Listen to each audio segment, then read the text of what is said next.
AJ ನ್ಯೂಸ್ಗೆ ಸ್ವಾಗತ.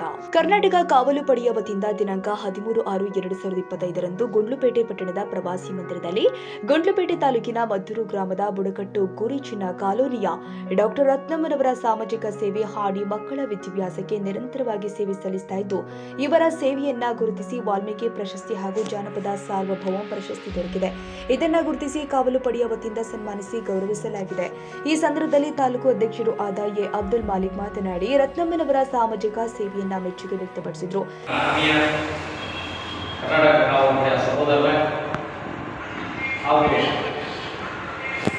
Doctor ರತ್ನಮ್ಮನವರೇ, ತಾಲೂಕಿನ ಸಮಸ್ತ ಕನ್ನಡದ ಮನಸ್ಸುಗಳೇ, ಏನು ಡಾಕ್ಟರ್ ರತ್ನಮ್ಮವರಿಗೆ ನಾವು ಅಭಿನಂದನಾ ಸಮಾರಂಭವನ್ನು ಇಟ್ಕೊಂಡಿದ್ದೇವೆ.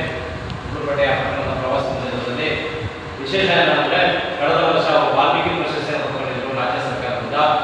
ಮತ್ತು ಈಗ ಮುಂದಿನ 10ನೇ ತಾರೀಕು ಕರ್ನಾಟಕ ಜಾನಪದ ಸಾರ್ವಭೌಮ ಪ್ರಶಸ್ತಿ ಕೂಡ ಪಡೆದು ನಮ್ಮ ಗುಂಡ್ಲುಪೇಟೆ ತಾಲೂಕಿಗೆ ಮಾತ್ರವಲ್ಲ, ಈ ರಾಜ್ಯಕ್ಕೆ ಹೆಮ್ಮೆ ತಂದಿರೋ ಅಂತ ವಿಚಾರ ಬಹಳ ಹೆಮ್ಮೆ ಪಡುವಂಥದ್ದು.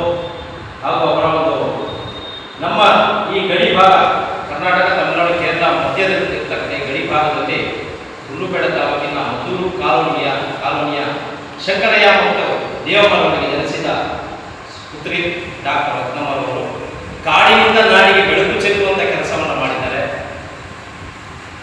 ಬುಡಕಟ್ಟು ಸಮುದಾಯದ ಸೋನಿಕ ಸಂಘದ ಬುಡಕಟ್ಟು ಸಮುದಾಯದಲ್ಲಿ PhD ಪಡೆದ ಮೊಟ್ಟ ಮೊದಲ ಮಹಿಳೆ ಮತ್ತು ಏಕೈಕ ಮಹಿಳೆ ಅನ್ನೋದಕ್ಕೆ. ಹಾಗಾಗಿ ಅವರು ಹೆಣ್ಣು ಮಕ್ಕಳು ಕಂಡ ವಿದ್ಯಾಭ್ಯಾಸಕ್ಕೆ ಹೊಂದಿರ್ತಾರೆ. ಹೆಣ್ಮಕ್ಳು ಮಾತ್ರ ಅಲ್ಲ, ಗಂಡು ಮಕ್ಕಳು ಕೂಡ ಒಂದು ಬಡ ವಿದ್ಯಾರ್ಥಿಗಳ ಬಹಳ ಅಷ್ಟೊಂದು ಗೌರವ ಪ್ರೀತಿ, ಬಡವರು ಕಂಡ್ರೆ ಬಹಳ ಒಂದು ಪ್ರೀತಿ. ಯಾರು ಹಸುವಿನಿಂದ ಇರಬಾರ್ದು ಮತ್ತು ಈ ವಿದ್ಯಾಭ್ಯಾಸದಿಂದ ನಿದ್ದೆ ಇರಬಾರ್ದು ಅನ್ನೋ ಒಂದು ದೂರದೃಷ್ಟಿಯಿಂದ ಆ ಒಂದು ಕೆಲಸವನ್ನು ಮಾಡ್ತಾ ಇದ್ದಾರೆ. ಅವರಿಗೆ ಆ ಸೃಷ್ಟಿಕರ್ತನಾದ ಭಗವಂತ ಅವರಿಗೆ ಆಯುಷ್ ಆರೋಗ್ಯವನ್ನು ಕರುಣಿಸಲಿ. ಇನ್ನೂ ಹೆಚ್ಚು ಹೆಚ್ಚು ಪ್ರಶಸ್ತಿಗಳನ್ನು ಪಡೆದು ರಾಷ್ಟ್ರ ಮಟ್ಟ ಅಲ್ಲದೆ ಅಂತಾರಾಷ್ಟ್ರೀಯ ಮಟ್ಟದಲ್ಲಿ ಅವರು ಗುರುತಿಸಿ ಹೆಚ್ಚು ಹೆಚ್ಚು ಪ್ರಶಸ್ತಿಯನ್ನು ಪಡೆದು ಇಡೀ ರಾಜ್ಯಕ್ಕೆ ಅವರು ನಮಗೆ ಕೀರ್ತಿ ತರುವಂಥ ಕೆಲಸವನ್ನು ಮಾಡಲಿ ಅಂತ ಹೇಳುವ ಮೂಲಕ ಈ ಕಾರ್ಯಕ್ರಮ ಉದ್ದೇಶಿ ಅವಕಾಶ ನಿರ್ವಹಿಸ್ತಾ ಮಾತು ಮುಗಿಸ್ತಾ ಇದ್ದೆ. ಅಬ್ದುಲ್ ಮಾಲಿಕ್ ಇದ್ದಾರೆ, ಡಾಕ್ಟರ್ ಬಾಲಗಂಡ ಇದ್ದಾರೆ, ಬ್ರಹ್ಮಾನಂದ ಸರ್ಕಾರ, ಈ ಥರ ಪ್ರೋತ್ಸಾಹ ಇದೆಯಲ್ಲ ನೋಡಿ. ನೀವು ಎಷ್ಟು ಕೋಟಿ ಕೊಟ್ಟರು ಸಿಕ್ಕಲ್ಲ, ನಿಮಗೆ ಹಣ ತಗೊಂಡ್ಬರ್ಬೋದು, ಮನೆ ಕಟ್ಬೋದು, ಬಿಲ್ಡಿಂಗ್ ಕಟ್ಬೋದು. ಪ್ರೀತಿ ವಿಶ್ವಾಸ ಯಾರು ಕೊಡ್ತಾರೆ?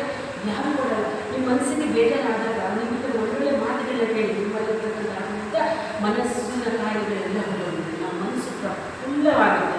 ಸೊ ಈ ಥರದ್ದೆಲ್ಲ ಕೆಲಸ ನಮ್ಮ ರಾಜು ಕಲ್ತ್ಕೊಂಡು ಒಟ್ಟಿಗೆ ಒಂದು ನೀರದು ಆಡುವ ಬಾಲ್ಯನಾಟದ ಮಗ ಥರ ನಿಮಗೆ ಎಲ್ಲ ಎಲ್ಲರಿಗೂ ನಾನು ಭಾವಿಸ್ತೀನಿ. ಆ ಥರ ಶಕ್ತಿ ತುಂಬಿಕೊಂಡು ಎಲ್ಲ ಕಾರ್ಯಕ್ರಮದಲ್ಲಿ ಮುಂಚೂಣಿರ್ತಾರೆ.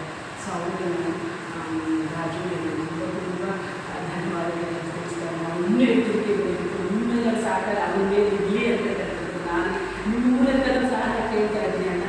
ಸೊ ಹಾಗಾಗಿ ನನ್ನೆಲ್ಲ ಇವಾಗ ತುಂಬ ಖುಷಿ ಆಗ್ತದೆ. ಅದು ಏನು ಹೇಳಬೇಕು ಅಂತ ನನಗೆ ಗೊತ್ತಾಗ್ತಾ ಇದೆ. ಎಷ್ಟು ಪ್ರೀತಿಯಲ್ಲಿ ತೋರಿಸ್ತಿದ್ದೀರಾ, ಇಷ್ಟು ನನ್ನ ಹೆಣ್ಣುಮಗಳ ಮೇಲೆ ಅದರಲ್ಲಿ ನಾವು ನಿಮಗೆ ಏನೂ ಮಾಡಿಲ್ಲ. ಇದೇ ವೇಳೆ ಕನ್ನಡ ಪರ ಹಿರಿಯ ಹೋರಾಟಗಾರರು ಆದ ಬ್ರಹ್ಮಾನಂದ್ ಹಾಗೂ ಗಡಿನಾಡು ವನ್ಯಜೀವಿ ಸಂರಕ್ಷಣಾ ಸಮಿತಿ ತಾಲೂಕು ಅಧ್ಯಕ್ಷರು ಆದ ಪಿ ಬಾಲು ಮಾತನಾಡಿ ಕಾವಲು ಪಡೆಯ ನಿರಂತರ ಕಾರ್ಯವೈಖರಿಯನ್ನ ಮೆಲುಕು ಹಾಕಿದ್ದಾರೆ. ಇದೇ ವೇಳೆ ತಾಲೂಕು ಕಾರ್ಯದರ್ಶಿಗಳು ಆದ ಎಸ್ ಮುಬರಕ, ತಾಲೂಕು ಗೌರವಾಧ್ಯಕ್ಷರು ಆದ ರಾಮೇಗೌಡ, ತಾಲೂಕು ಸಂಚಾಲಕರು ಆದ ಕುಂಜುಟ್ಟಿ, ಟೌನ್ ಉಪಾಧ್ಯಕ್ಷರು ಆದ ಸಾದಿಕ್ ಪಾಷಾ, ಟೌನ್ ಯುವ ಘಟಕದ ಅಧ್ಯಕ್ಷರು ಆದ ಅಬ್ದುಲ್ ಜಬ್ಬಾ, ಟೌನ್ ಸಂಚಾಲಕರು ಆದ ಮಿಮಿಕ್ರಿ ರಾಜು, ಅಬ್ದುಲ್ ರಾಜಿಕ್, ರವಿಕುಮಾರ್, ಬುಡಕಟ್ಟು ಜನಾಂಗದ ಮಹಿಳೆ ಮಾದೇವಮ್ಮ, ರಮೇಶ್ ಹಾಜರಿದ್ದರು.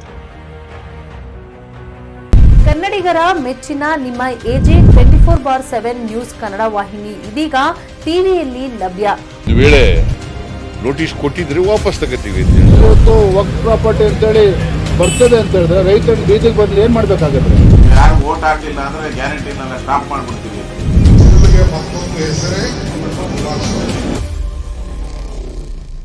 ಕರ್ನಾಟಕ ಮತ್ತು ದೇಶ ವಿದೇಶ 360 ಡಿಗ್ರಿ ಸುದ್ದಿ ಹಾಗೂ ಉತ್ತರ ಕರ್ನಾಟಕ, ಬೆಳಗಾವಿ, ಬಾಗಲಕೋಟೆ, ಧಾರವಾಡ, ಹಾವೇರಿ, ಗದಗ, ಬಿಜಾಪುರ ಜಿಲ್ಲೆಯ ಕ್ಷಣ ಕ್ಷಣದ ವಿವರವನ್ನ ಪಡೆಯುವುದಕ್ಕೆ AJ 24/7 ನ್ಯೂಸ್ ಕನ್ನಡ ವಾಹಿನಿಯನ್ನ ಲೈಕ್ ಮಾಡಿ, ವಿಡಿಯೋಗಳನ್ನ ಶೇರ್ ಮಾಡಿ, ಕಮೆಂಟ್ ಮಾಡುವ ಮೂಲಕ ನಮ್ಮ ವಾಹಿನಿಗೆ ಸಹಕಾರ ನೀಡಿ ಮತ್ತು ಚಾನೆಲ್ ಅನ್ನ ಸಬ್ಸ್ಕ್ರೈಬ್ ಮಾಡಿ.